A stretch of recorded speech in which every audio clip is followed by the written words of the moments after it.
Be blessed, dear one. On today's Kyrie eleison gospel, we did a mashup of today's readings.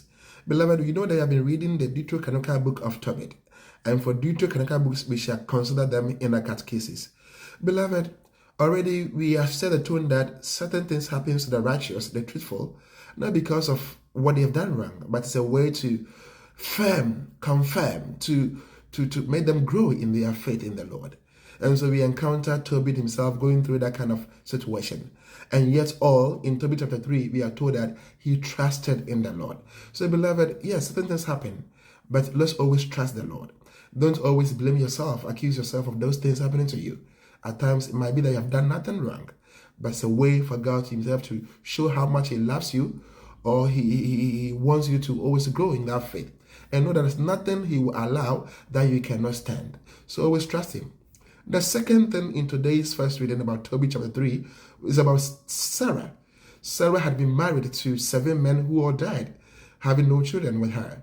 And because of that, she considered taking her own life. She considered taking suicide. But in the course of that, she recalls in mind the situation of the father and says to herself, no, I won't do that because of my father. Beloved, that's why I speak to you. Yes, we go through certain frustrations, certain challenges, obstacles, and we think that it's better to end our life. I speak to you today. Suicide is not an option. Beloved, get somebody to speak to. Pour your heart to somebody. Get somebody to listen to you. When you share your problem, it's half solved. And don't consider the alternative of committing suicide. No, there's more to life than to just take your life. And always, I want you to assure you that as Sarah found the father to be a point to reconsider her decision, we also have some people in life, in our families, that we can always behold to reconsider decisions we take in our lives, not to commit suicide.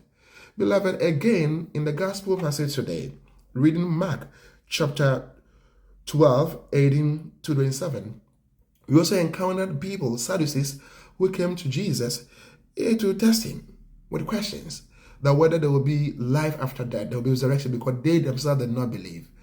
And so they presented a scenario of a woman who married 7 brothers and none had a child with her. And they asked, who would marry this woman? And Jesus, in stating this, said that when they rise, there wouldn't be any marriage. Beloved, my concern is when they rise. They should bring into mind that surely there will be resurrection. Surely we stand before the judgment throne. Then surely we will stand and be judged, and it will be heaven and hell. And that we must always have in mind. And whatever happens in the Bible, we have an example. When we read Ezekiel 37, even God was able to use Ezekiel to prophesy to even dead bones for them to come to life. Be careful.